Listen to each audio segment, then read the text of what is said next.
Blog Talk Radio. Good evening and hello to everyone. This is my show, Life, Laughter, Happiness. This is a show where what I basically would like to do is cover every conceivable topic there is. There's no topic that I really don't want to cover, or any topic that I consider to be off limits. I want to be able to talk about just about anything that's civil or perhaps anything that interests the people in general. Today, I'm supposed to have on a psychic who will talk about her growth in the spiritual world and her views on the psychic phenomena in general. Now, when she comes on, which should be very soon, I will introduce her, and we'll learn a lot about what it must be like for someone who is sensitive to the world, sensitive to various views of the world in general. If she's sitting in front of the computer, it's okay to call in now. I think that my view on it all is it's an interesting subject. I've taken classes in parapsychology, and one was in advanced yoga. But what was hard for me, and I believe that is her. Let me see here. You there? Yeah, I'm there. How are you? Hey, how are you? I'm fine, honey. How's everything going? I'm doing good. So you're you're Gabby Gail, huh? Yeah, Gabby is usually easier, and I got the name for a good reason. It fits. Well, want to tell us the reason, or?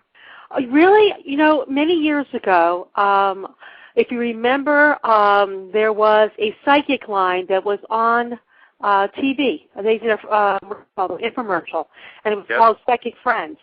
And I started I did Psychic Friends. I was one of the first psychics to work over the phone. And they didn't allow you to use your real name, right? I see. Because they preferred not to. People could find out who you are by what you said, and people who would call you many times, and they would get an idea, your area, your name, and people would find out who you are, so they preferred you not to have your own name.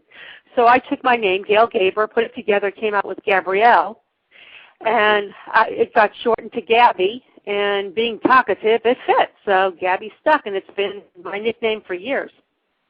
Being what? Can you repeat that? What? Can you hear me okay? I can hear you fine. Okay. What I meant was that did you say being cognitive? No, just being talkative. Oh, being talkative. Okay. Extremely talkative. So Gabby fits all too well, and that makes sense. Will vouch for it. What exactly made you realize that you were psychic? How long have you been like this, or? There's not been anything to compare it to. I've always been this way since I was a small child. I would see things. I would tell people things. It just was something that was there. I mean, I didn't become psychic because other people were psychic or it was the thing to do. I just was always this way. But I mean, do you see things differently, like when you relate to people, than I think somebody else would see it? Mm-hmm. Yeah. You'll always pick up everything. I mean, that goes beyond. I mean, I'm not God by any means. I'm sensitive. When I meet someone for the first time, I will get impressions, but you also want to block things because it's also privacy, and I don't believe I have a right to dig into anyone's life unless they say to me, can you tell me something? So I don't offer anything without a person asking me. It's not my business. I try to think of a person's privacy and respect that. Sort of like you have to be able to open yourself to be read, right? Yeah. I understand. Well, it's kind of like giving a hug to someone who doesn't want one. Does that make sense? Yeah. Yeah. I mean, it wouldn't work. Well, the thing is, I believe very strongly in my abilities. I don't think I'm the only person in this world that can be psychic. I think everyone has the ability. Sometimes we're not always attuned to it, and we need to delve into classes or seek people to help us understand what we can see. But there are people who are naturals that have been this way since birth. And I've always been this way. I don't know any other way to be. I just prefer not to be verbal because I learned as a child that, you know, when you're a kid, you say things to people, and as you get older, you realize some things you just don't say, some things you keep to yourself. What's been your single most profound psychic experience? I've had a few. There's so many, but again, and I think we talked about this. The one thing that stood out tremendously is I was in college at the time, and you know how you make friends, and one of my friends brought a friend over, and a guy, and he said, "Hey, hi," and I looked at him, and I saw another guy standing next to him in a vision, and I saw this young man jump in front of a train. And I looked at him and I said, oh my God, who's the guy that jumped in front of a train? Because as I see a person, I can see a vision right alongside them or see it above them or around them, but I'll see just like it's in front of me. And the young man looked at me and goes, that was my brother. My brother fell. Actually, he threw himself in the subway. And he threw himself in front of the trains and died. And that was the first, really, one of the top things that hit me.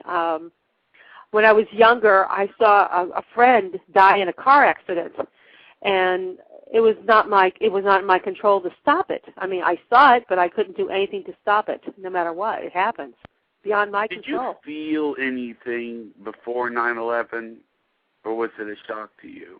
To be honest with you, it was jittery. A lot. You get things sometimes and not understand what it is. The day before, I had a client who worked in one of the World Trade Center. She called me, and she called me on the 10th. And she says, I don't want to go to work tomorrow. And I told her, don't go in, stay home. She says, why? I said, I don't know, I have a feeling, stay home. That was the only thing. And then the next day she called me and said, you saved my life. Because she worked up on one of the top floors, and she said, you saved my life. Because I was going to go to work, and you told me not to go. And it wasn't because I felt anything specific. I just said, don't go in. Well, you know, it's fun. It's funny. That day, do you think they'll find Osama bin Laden? Or would you rather, do you not want to make a prediction on that? Or? If they really wanted to find him, they could find him. And they know who to get in contact with to find him. They prefer to have him loose, and that's what the answer I get. They prefer. Now, who they is, I can't tell you. I only know what's given to me, and what I feel is that it's just the way it is. They're letting him be where he is. So they don't see him as important. Oh, it's not a thing of importance. It's probably very, very important. It's the fact that they prefer him to be loose than caught. And then if they should need something done maybe in the future, then he's available. Well, why wouldn't catching him be a good thing? Oh, I think it'd be excellent. Wouldn't you? Someone crazy like that off in the world? But then again, there are always people who need assassins. There's always certain individuals who need certain jobs done. And since he has the reputation, keep him alive, and he's that hard to find and that hard to kill, it's funny how they've always gotten other people, but they just can't find him. So, I've heard that it's because he's in a place, he's surrounded, and he's in an area where a lot of people like him, whereas in Iraq, everyone hated Saddam Hussein. Mm-hmm. That's what I've heard, that in Iraq, everyone wants Saddam Hussein gone. But I will say this. No, go on with what you were saying. No, go ahead. I'm sorry I interrupted. But you know what I was going to say is, it seems to me that they have come so close, yet they haven't found him, and it does make me wonder You know, Mm-hmm. it's like, I mean, for them to have gotten so close and yet missing, you know, that's a little bit strange. Mm-hmm. Yeah. Also, another thing I've heard is that he doesn't have any kidneys. He's on dialysis. Oh, that's something I really don't know. I'm not aware of that at all. Yeah, I've heard that. But that doesn't make any sense. I mean, him hiding in a cave with a dialysis machine, it doesn't add up. Okay, we have a call. Would you like to take it? Sure. Okay. Be happy to.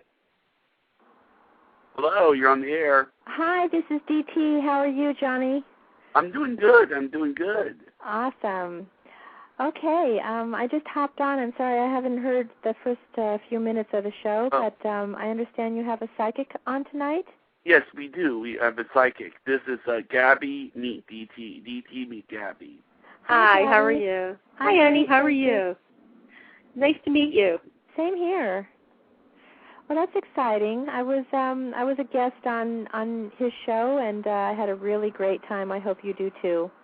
Oh, it's very pleasurable so far. So good, and I can't imagine it not being. It's been informative for one thing. I'm learning about some things I didn't know about that Johnny knows, and it's fun. And if I can help people tonight, or someone has a question and needs it answered, I'll do the best I can. All right. That sounds great. Do you have any questions, DT? I do. I want to find out what the status of my I have a business endeavor that I'm embarking on, and I'd like to find out what the status of that is. Okay. Take it slowly.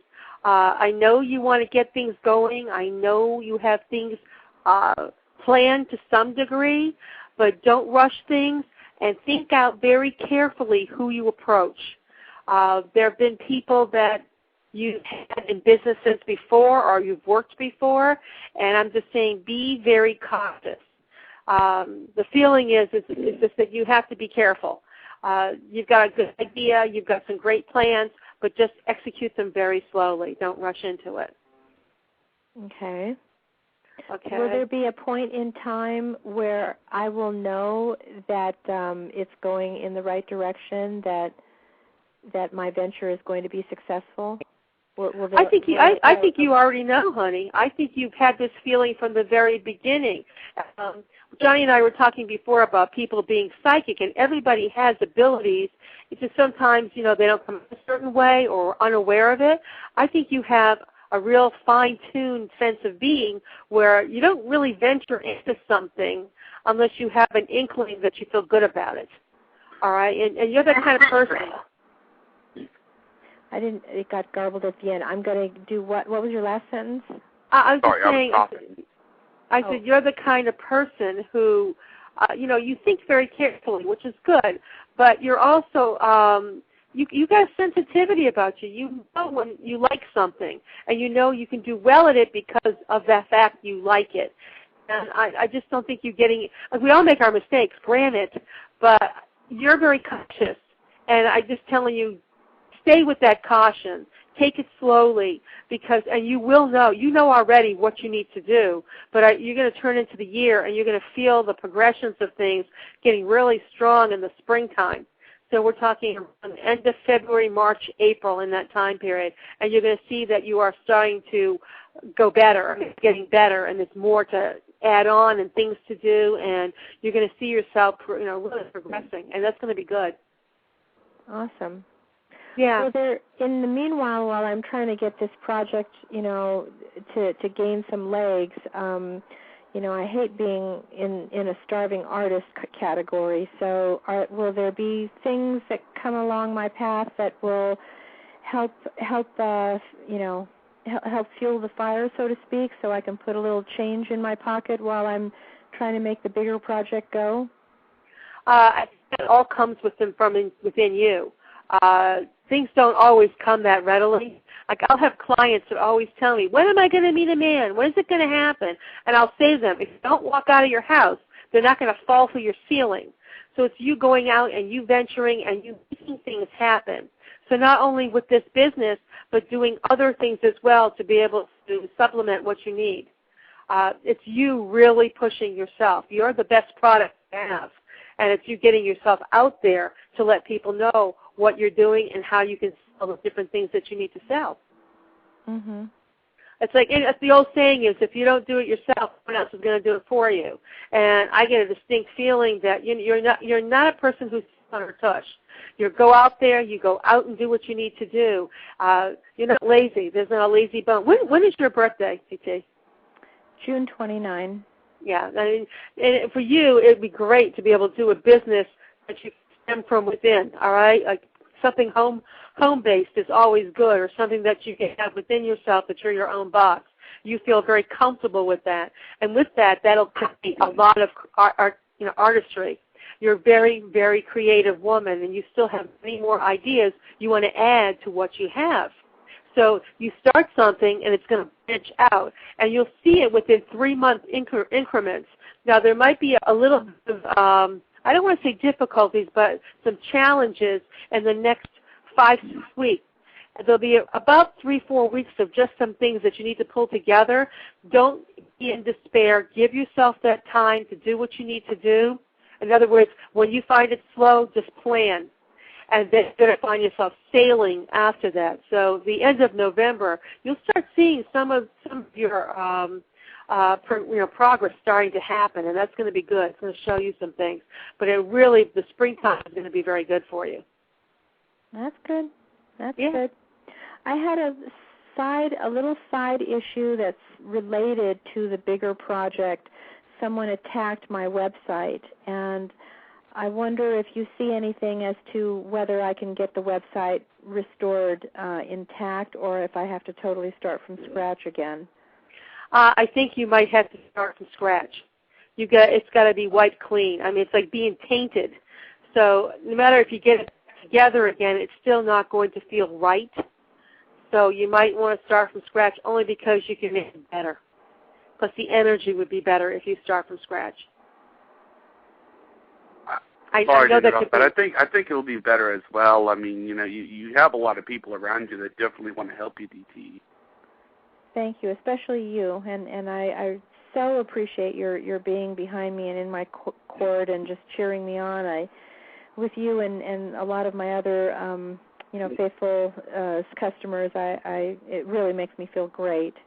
With regard to the website, it's just I'm like devastated because it's a loss of an extreme amount of time and potential amount of money, and it's just like, I don't know, I'm just beside myself. I just wish that it could get restored back to the way it was, and it's such an easy thing to restore it back to the way that it was, and I'm just not getting too much cooperation from the hosting site. So it would just absolutely kill me if I lost it, but if that's what it is, that's what it is. Well, you're not going to lose it. You're just going to make it better. I mean, it's kind of no. I will lose all my right customers because I don't have their email addresses or whatever to all the customers. So, all the thousands of people that were frequenting my site every single day, I've essentially lost them, and I kind of need that customer base in order to your project. So it's a real bad. I'm in a real bad spot with it. I'm sorry to hear that. I'm sorry that someone could be that unkind to create so many issues for you with your site. But the thing is, I have a daughter who always says this, and she's right. Through something difficult and hard comes something better. And I think you're just going to turn. Again, you're a very positive person, but you work on emotions and allow those emotions to get you through this. And I don't see problems. I feel like this will be better for you. As though you feel you lose people, I think you'll end up gaining. I really do. It may not come in the first month, but boy, you're going to regain everything that you feel you've lost because somehow people will find you. Mhm. I hope so. I hope so too, dear. All right. I really Thank you, Gabby. I appreciate it. You're more than welcome. You have a wonderful night. Okay. Have fun on the show. Bye now. Thank you. Thanks, Bye-bye. Johnny. Bye-bye. You there? I'm here. Yeah. I tell you, she's a really good friend of mine. She's really sweet. She's been on my show, and it's I think the reason why I think she'll survive is because she makes people around her feel needed. Mm-hmm. So it's like, because of that, I think people will go out of their way to help her out. Well, she seems like a very nice person. She has wonderful energy. She gets upset very easily because she feels things. Like, when someone's that sensitive and caring, they take everything in. And, and it hurts her. It's very hurtful when someone can be that, do something to your sight. And, it's her baby. It's like someone attacking her child. So, it's understandable. It's very understandable. I know how hard it is. I mean, especially when you, like, write a book or something, and somebody else writes the same book, you know, or someone writes a story. I know, like, some of my friends who, like, have written stories, mm-hmm. and to them, they're very protective of them. Yeah. I mean, let me ask you this. Did you feel anything before Katrina? I wasn't really affected by Katrina. I was affected by Wilma. And no. Feeling anything. Yeah, again, I felt very uncomfortable, not for us, but for the surrounding. And, the thing is, I have family that lived in New Orleans, so believe me, they lost homes, and it was very, very upsetting. And, I've been through a hurricane. I know the devastation, and it's tough. It's hard. Did I feel it? Yes. Could I do anything about it? No. Unfortunately, these are things that, how do you tell somebody, hey, people, you need to leave your home because I feel something happening? A lot of people look at you like you crazy fool, and that's it. So, you try to get in touch with people, and you try to tell them, but what can you do? I mean, I can always say that there's going to be difficulty, and again, the extent of it, I really didn't know. I didn't know it was going to be that bad. I knew it was going to be rough, but not that bad. Do you see, well, like, for instance, when Kennedy was shot, on the day that Kennedy was shot, for instance, were you feeling something on that day, or? In fact, I was in school. When Kennedy was shot, let me see, that was 1960, and at that time, I think I was either 10 or 11 years old. And before I knew what had happened, I was crying. And my mother was, what's the matter? I said, something horrible is going to happen. It's going to hurt the world. And that's all I could say. I didn't know what was going to happen. Not always do you understand what's going to happen. But, as a small child, all I know is I was sensitive. And I said, something's going to happen. It's going to be horrible. And then the president was shot and killed. And it's like, you're a small child. You don't understand. You just don't understand. Psychic abilities, it's also very rough on someone who's young, because I would come home and I'd be crying. And my mother goes, what's the matter? I said, people made fun of me. When I was younger, kids that threw stones at me. They called me a witch. I wasn't a witch. I just was sensitive. I just saw things. And I learned to keep it to myself. I learned to be quiet because, again, state something out of the norm, people think there's something wrong with you. So what do? You stay silent. Are there celebrities that you've read for? Mm-hmm. Like who? Yeah. I'm here. I've read for a lot of different celebrities, but I think every person I read is very important to me, whether they have fame status or not. I read them the same. I've read a couple of actresses, a couple of models, a couple of political figures. I'm not going to say names. Ever read for Jerry Garcia? Jerry Garcia? No. No, I was just wondering because there was a there's a book out called The Top 100 Psychics in America, and I didn't know if you were in that or not. Oh, I don't believe I'm on there because I'm not one that publicizes who I am. And I think anyone who's in that book is people who are known psychics. That's what they need to have written, 100 top known psychics. There's a lot of psychics out there that could probably top every single one in that book that I know. I've worked with a lot of unbelievable people who have... Actually, yeah, that was probably the most famous. Yeah, the book was probably the most famous because Mickey Dane was in the book. So. Mm-hmm. And so Mickey, for one thing, was a radio personality. She was someone people know or have known. I've not really been a known psychic. I've worked on psychic lines. I've done television and radio, but nothing really big. And I keep it quiet because I prefer it that way. Someone finds me, they need help, I'll do what I can. But I don't prefer to be someone's notoriety because I just am not comfortable with it. Let me ask you this: have you ever had someone come to read for you, and you thought that they were going to be president of the United States? I have predicted fame for certain individuals that happened. They were famous. They were not famous before I met them, and they became someone. I won't name drop because I don't find that, it's their privacy. I don't. Oh, I understand. Pardon me?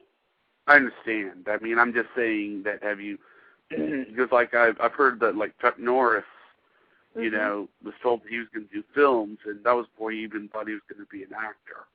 You know? No, I've had certain people ask me if their projects were going to be successful, and would they make X amount of dollars, and yes, that has happened where I've talked to producers. That were clients, also certain individuals who are looking to get into their career or change their career. There's been some people I've talked with who, to be honest with you, I've talked to people who are at a famous end, and all they want is just someone to talk to. They seriously, because of the fact of their fame, their fortune, it's so hard to find someone who's going to accept them as a person and just talk with them. So when I get, especially if I'm doing a psychic line, I work a psychic line at times, or if I get a client that calls in and says, look, I've got someone who wants to talk with you, but please don't tell anyone who they are and what they wanted to know, that's something you keep private.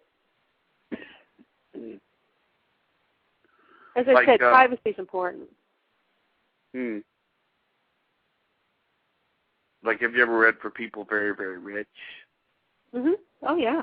Extremely. I once was, I used to do parties, and I was on Star Island. Now, Star Island is where Gloria Estefan lives in Miami, and I had done a party years ago, and there was a lot of celebrities at the party, and I was contracted with a friend of mine who worked the party as a psychic, so people could sit down and talk. A lot of people hire psychics as entertainment, quote unquote, because people find it interesting. Yet there are people who understand psychic abilities and take it very seriously, knowing that possibly something could be better for them or something could help them. So I went to quite a few parties and went to a lot of homes that I could take my house and put into the living room. That's how big the homes were. Like any billionaires? Yeah. Very well. What? Miami, Boca. There was quite a few people that I have read that were quite up there. And did I charge them the same? Yes. Didn't charge them. I did not charge them more because they were wealthy. That's not my way of study. My line is, and this is how I feel, Johnny. Everybody sits on the toilet with their underpants around their ankles, and if you can put that in your head, famous people do that too. We're all human. We're all the same. In that sense, we're all people. We have hearts that can be broken.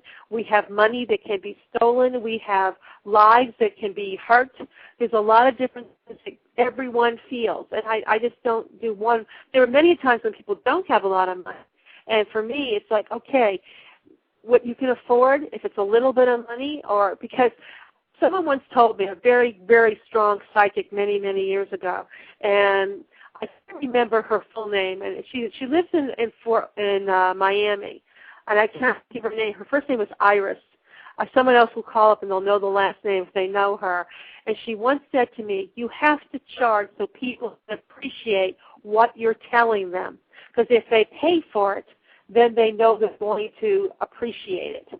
If you give anything away free, nobody takes anything for and appreciates it because it's given too freely. But take a little bit because you need a balance of the energy. And I learned that. I don't have to scam people. I don't have to take a lot of money. But I take enough where a person can appreciate what's been given to them or told to them. Mhm. Yeah. I mean, do you feel that? I mean, what I'm saying is, have you ever read for someone and then just felt horrible vibes? Like for instance, yeah. Like for instance, someone walks in to give you a reading, and you think I'm doing a reading for. I might as well be doing a reading for Charles Manson. I'll never forget.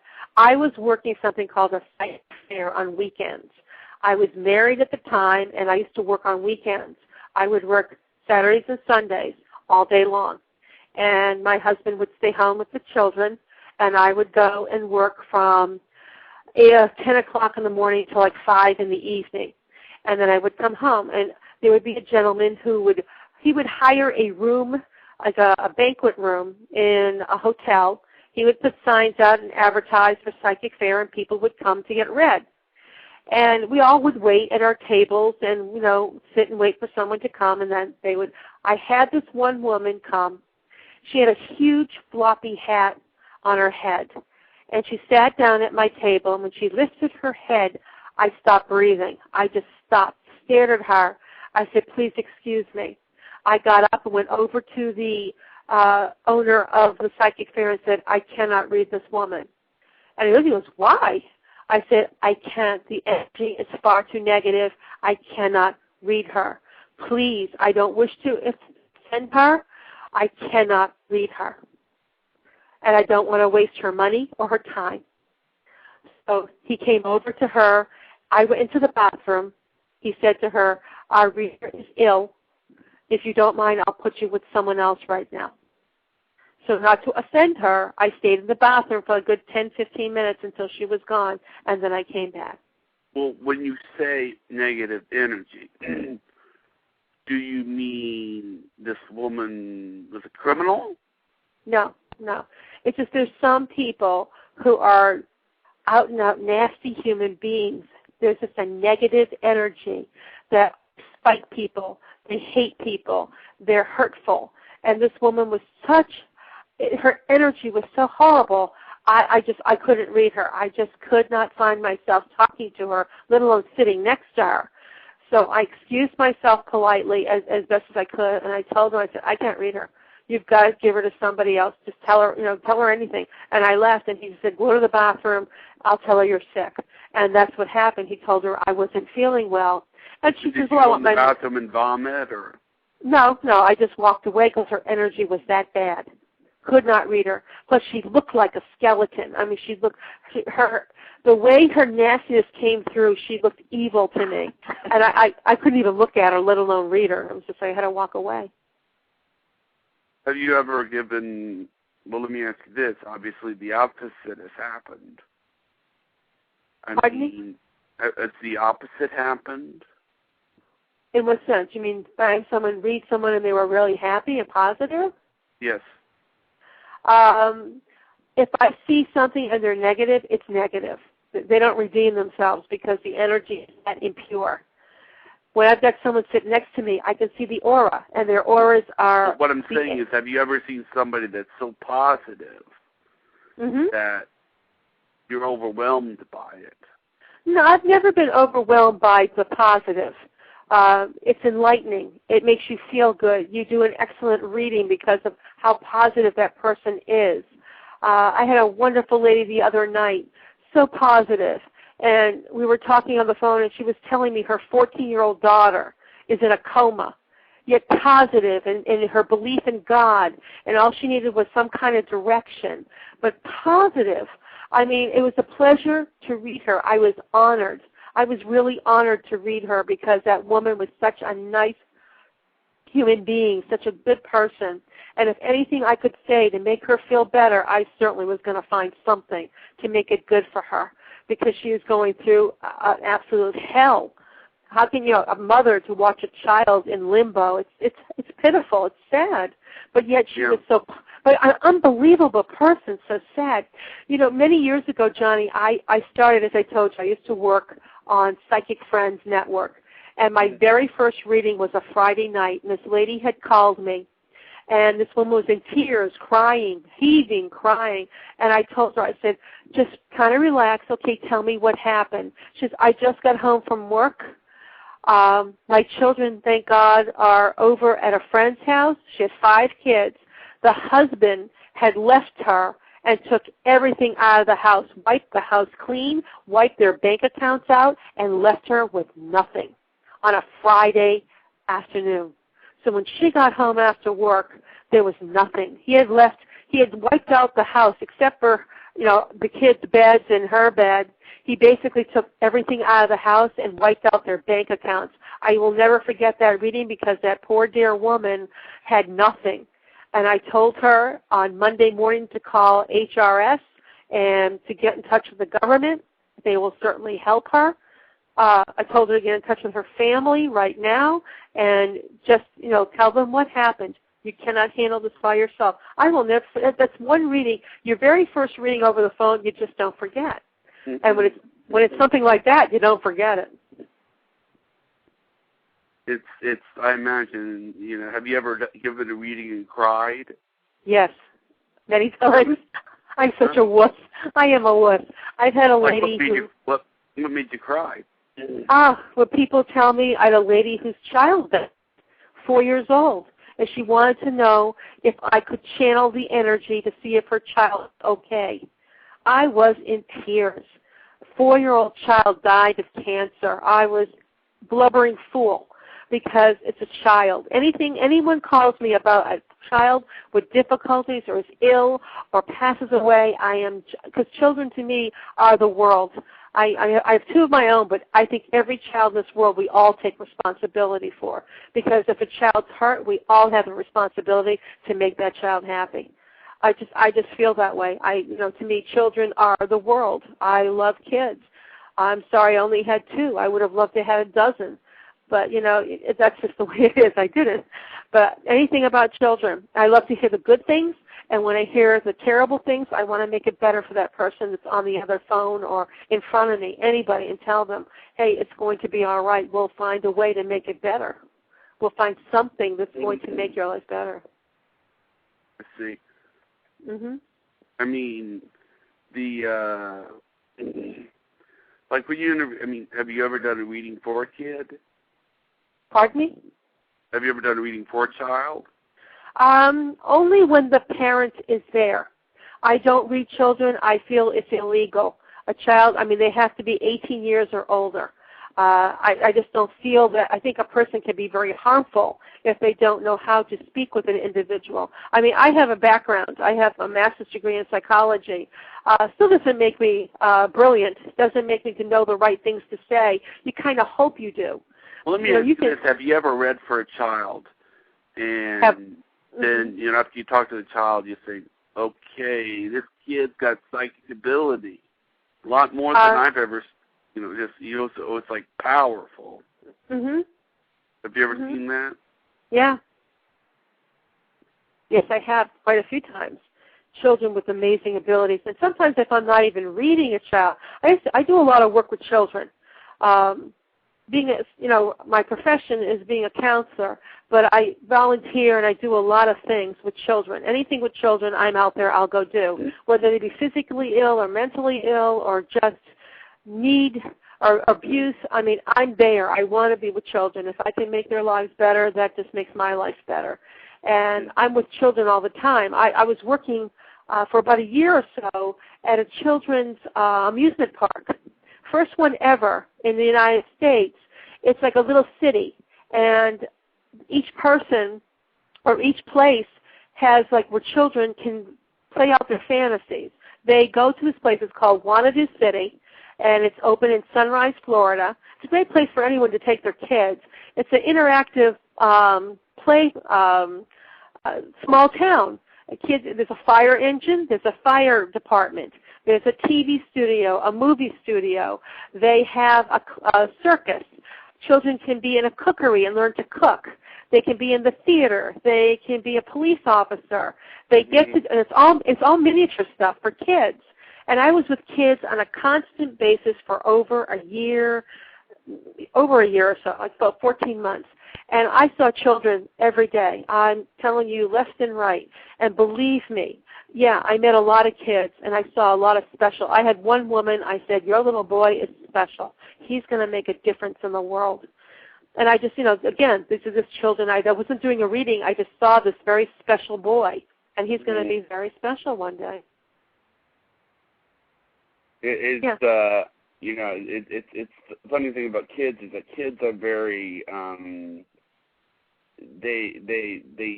they're learning, but you kind of forgive them for not knowing everything because they're kids. Yeah. Like my nephew, he knows sign language, and he he walked up to me and he says, "I know your name. It's Johnnnie." Again, he was saying my name in sign language. He goes, "It's Johnnnie." Well, and then he says, "And I also know my mommy's name, Momy." Oh, and of course, he's not going to say, my sister's name. I won't mention any names on the radio involving my family, but the fact that the kid was doing that, you see right through it. I mean, it's just cute, that he could do that, and he was able to sort of, and they're at that age where they're very intelligent. They're very, I think it's almost like they can be on another level sometimes, Yeah, I think they are. I've done a lot of work with autistic children and a lot of research with autistic. And I feel in my heart with autistic children, they have one foot in this world and the other foot in another world. And that's why there's such a difficulty in trying to get them to relate on this plane. Just my belief, because I just tend to feel that their energies sometimes are with us and sometimes they're not. Whether it be neurological or whatever, I just feel there's something playing beyond our knowledge. I have an autistic cousin, and he's 16 years old, and very psychic, and he'll make comments about things, and I'll look at him, and I'll see somebody, and I'll have a thought about them, and he'll turn around, and he'll say something to me that's very similar to what I was thinking. And I'll look at him and go, he's very aware of the people around him, yet he still cannot function in this surrounding world for some reason or another. So it's just my kind of look at things. It's my opinion on what autism is. Yeah, it's sort of why in your opinion do you think it's so prevalently diagnosed right now, though? It's just to me. I just feel whether they be one thing or another, children are just amazingly attuned to things. Just very out there. That's what I feel. Very, very out there. And I just think sometimes we need to look at them for the answers because they're the ones that are going to set us straight. Yeah. Yeah. I mean, it's like they do have a way of kind of getting to you without their view on things is very interesting. I mean, when you can look at a kid's view on things, they. I mean, I bet your daughters, like when they were, or your daughters when they were kids when they were young, were like that. They both were. They still are. I mean, my younger one, because I have two daughters. In fact, my younger one's going to be 21. Some of your psychic ability? No, they developed on their own. I mean, they've been exposed to it all their lives. I mean, this is something that I am. And, when I was starting out with them, I did use certain techniques to put them to sleep. I did relax them. I did special things, meditations that were good for them. That's what I did. So, they have different things and different things that they practice. When they get upset, they know when to meditate, calm themselves down. Just something, I'm saying, that's something that they were used to. When they went to bed at night, we would do meditations, and they used to look forward to it. I would sit, instead of read a book to them, I would count from 7 to 1 backwards, relaxing them, and then telling them auto-suggestions to feel well and to sleep well and to have positive dreams and just very, very positive things when they went to sleep, to relax. And that's what they were used to. Mhm. They were used to that. And then they had friends that would come over, and the friends would say, "Is your mother going to do a meditation with us tonight?" I mean, the kids would love it. They would all get into the bed, whoever was spending the night, and I would, do different techniques for them to relax. And after they would relax, then I would, give them a scenario, and they would giggle and laugh, and they would think it was funny, and then they all relax and go to sleep. It was wonderful, putting children to sleep. Let me ask you something. This is sort of off, not really on a tangent, but I guess it sort of relates to kids. When you were younger, did you experience anything in relation to past life regression? Mhm. Mhm. I'll tell you a wild story about this, and you're going to go, wow, because this is everything I'll talk about is true. I'm telling you. When I was younger, I lived in Boston, Massachusetts. Mm-hmm. And in Boston, Massachusetts, the Boston Commons has a little water area, and they have boats, little tiny boats that people go in the boats, and they're on the pond area, all right? And they have swan heads. And my mother said to me, this is because I'm going back and forth. When I went through my divorce, I had looked at my mom, and I was reading a book on Atlantis, and I was telling her about, wow, they had these big, huge boats with swan heads. And she looked at me, she says, I remember when you were 3 years old, and we were in the Commons, and you went up to one of those boats, and you said to me, Mommy, I remember those boats when they were a lot bigger. And she says, I never quite knew what you meant, but all of a sudden, from what you just said to me, it now makes sense. And we're talking 30-plus years later, I'm turning to my mother and saying, what do you mean? She goes, you said to me, you looked at those boats and said, I remember when they were a lot bigger. And then I was reading, as I said, I'm 40 years old, and I'm reading about Atlantis with the boats they had with swan heads, huge swans. And she said to me, she says, Mom, she said, I'm telling you. I said, Mom, is that true? She says, you asked about them. You told me. I remember them when they were bigger. And now it makes sense what you said. Because in a past life, from what I've been through, because I've done past life regression, I have a certification as a hypnotherapist. And I begged the teacher to let me do past life regression, and she did that and brought me back where I was in Atlantis and described Atlantis and described techniques and things that went on there. And when she brought me back from the hypnotherapy session, a lot of it made sense as to the swan boats, as to certain things that I know now that went back to a past life. So, yeah, I believe in past life. I have done regressions with people. Have you ever regressed your daughter? Oh, yeah. Oh, yeah, And both of them. They both have. Did you know your daughter in a past life? Oh, yeah. My younger one, when she was 3 years old, she looked at a friend of mine and said to her, I remember you when we used to be together, you, Mom, and me. And my girlfriend just looked at me. She said, this gave me the chills. Well, when my girlfriend's mother was dying, on my girlfriend's mother's deathbed, she said, I'm giving you back your daughter. And and if you look at this girl, like, she's 16 years younger than I am, so I am old enough to be her mom. And she just says to me, she says, we look alike, we walk alike, we think alike. She's just very similar in so many ways, and didn't look anything like her mother. She looked more like me than her mother. And she said to me, she says, I've always felt close to you, but when your Shauna said to me, I remember, I know when we were together. We were together before. And she was only 3 at the time. So, a lot of things happen. A lot of things happen. I mean, Shauna, when she was younger, would talk in her sleep in a different language. And she was speaking ancient Egyptian from what we can tell. And very, very, because I took it and I spoke to a psychiatrist actually, who did past life regression, told him about her, gave him, in fact, I had it on tape and had him listen to it, and he said, that's ancient Egyptian. She's speaking ancient Egyptian. I said, she doesn't know Egyptian. She's only a little girl. He goes, well, she's speaking Egyptian. Very odd. Very, very odd. As I said, there's always something that you can look at and go, wow. Yeah. Yeah. Do you think that,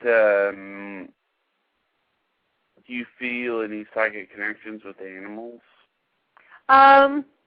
Something that's weird? I mean, I love animals. I've got 5 cats. I'm very, very, I love animals. And I lost 2 cats. They had to be put down. And to this day, I still feel that my one male cat is still in the house, because there are times I will look and see an image, and my other 2 white cats are nowhere in the room, and I know I saw a white cat. I know it. So he might very well still be here. Okay. You don't care. I'm just coughing. Well, it's funny because, I mean, we, people, like, they put such emphasis on pets. I mean, I was watching, I went to see John Edward in person. Mm-hmm. And he was talking about how he gave one reading to this woman who was, like, completely stoic. She did nothing throughout the entire meeting. Sat there, completely stone-faced, until he mentioned her pet poodle that had died. She broke down crying. Mm. I mean, people are extremely attached to animals. They just feel this connection. Mm-hmm, and I think it's because animals, they love you unconditionally. Oh, yeah, I agree. I've got a cat right next to me right now. Actually, 2 of them. And I sleep with me every night. I have my little boy and a little girl, and they're attached to me. And when they want something, they know where to go. I mean, not because I feed them or they just need comfort. They feel it, and they're loved, and they know they're loved, because I'm very gentle with my animals. I know some people like to be rough and they get rough housing. My animals, I am very gentle with them. I pick them up carefully. I kiss them. I hug them. I love them with my ounce of my being, and they feel it. They know it. They know they're loved, and animals are very sensitive. And they're smart, too. I mean, my mother had fallen in the shower, and the way our house is, it's like a U shape. And I was in one part of the U, and my mother was on the other part of the U. And I have a little cat named Bowie, and Bowie kept running to get me. My mother had fallen. He heard her crying out. I couldn't hear her on the other side, but he kept running in to get me. So finally we went, my daughter and I went out, and we found my mother. She had fallen in the shower, and Bowie saved her life. So no one can tell me cats don't know or animals don't know. They do. They're very special beings, very, very special. Like children, innocent. And the innocents are always the best. Yeah, they're special. I mean, I will say this, though. I can't see myself as ever personally having a child, though. Mm-hmm. Well, you never know. You can't always say never. Never is such a long word. It just entitles you to such a lengthy period where it's never. It's finite. And I don't think anything can be finite. You never can never. Me having kids? You just never know. It doesn't mean that you have them. You can acquire them. You could find someone and fall in love and end up being a stepdad and end up being a very good one. I'm not talking about, being a stepdad I'm okay with. I'm just talking about having kids of my own, having any natural children of my own. Oh, I always said I'd never have children, but I ended up having 2. So, you just don't know. You don't know. You may be surprised. People out there, it doesn't matter your age. You could father a child at 90, for God's sake. It doesn't matter. Well, I guess what it is that I knew when I was 6 that I didn't want to have kids. Well, again, it's a preference, too. If you feel that you're not can't make room for a child, because children need your time. Children, I mean, when I got divorced, my issue was working a psychic line. Why? One, I knew what I was doing. Two, I got to stay at home. So this way, I was with my children 24/7. So they weren't going to be latchkey kids. Their mom was there when they went to school. I stayed at school. I brought them home. I worked when they went to sleep. And I slept in between somewhere. I slept very little of them growing up because it was important to make sure I was there with them. And I think that's when a lot of people make a mistake, that they have to go find somebody else when they get divorced. And I through my clients, I learned what not to do. By their mistakes, they taught me, and a lot of people taught me many things of how to be a good mom, one of which those kids come first before anything. And I think that makes a good mom. That makes a good, sensitive person. It makes you a better person, too, because you think of everyone else but yourself. And I think that's important. Well, do you feel that the view on psychic ability is going to change over the next few years?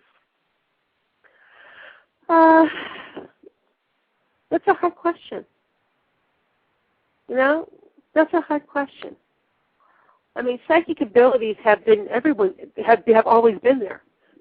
People with psychic, if you notice if you watch the shows on TV, they're becoming more and more aware of psychic abilities. I mean, they've got ghost whisperers about ghosts. They got a new one about a vampire. They've got this one woman who's coming in who speaks to the dead like John Edwards. They had John Edwards on. They have, remember MTV came up with, they went to places to find ghosts. Now they have the ghost hunters. And more shows are coming more into the paranormal. So people aren't ready to be afraid of it anymore. They're coming out and saying we're interested, or it shows something more. No, yeah, it's I understand. I mean, I think it's a personal thing that you search for. Yeah. I agree. I don't believe that when you're psychic, you have to talk everybody into the fact that, hey, it's real. You know what it's real. It's your thing. You don't have to talk anybody into it or out of it. The problem with talking people into believing that it's real is once you talk someone into believing that it's real, you got to convince all his friends. Yeah. You know, it's like convince one skeptic, you got to convince 10 others. Because, I mean, like, if you were to convince someone that there's such a thing as an afterlife, well, then all of a sudden he's going to go to all his friends. You got to convince them, you know. I understand. I'm not interested in doing that to anybody. When people come to me, it's because they need help or they want to understand what's going on in their life. I'm not trying to convince them that I'm psychic, because that's not even the issue. The issue is just helping them. And when someone combats me and someone goes, I don't believe in it, I go, you have a right not to believe in it. You have a right to say your religion says to you you don't believe in it. I respect that. It's not my business to tell people you can't have that religion or you can't do that. It's not right. You be who you are. As long as you hurt no one, I'm all for it. When you start trying to discount people and you get nasty, then that's an issue. That's a big issue. But as long as people can respect one another, then you're in a good plane. You're in a good, safe plane. Yes, that makes sense. Yeah. We have about a minute and a half left to go. Is there anything that in your life that you learned from being a psychic that sort of has still stayed with you? I think it's always to keep my mouth shut. That's the main thing, is that I don't read anyone unless they give me the opportunity to do so. I will not give any kind of opinion unless a person asks for it. And I always hold back, because if someone wants help, they let me know. I always offer. I say, if you need me, I'm here. But never do I say anything until they give me the go-ahead. Otherwise, I mind my own business. Because if they don't want my head in it, then I'm not going to put it there. I just don't think it's right. You have to be able to be respectful of an individual and respect privacy.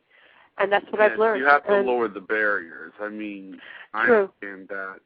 Like when it comes to the psychic ability, I try to lower the barriers. I mean, I try to keep them low. I try to be logical, but I try to keep them low.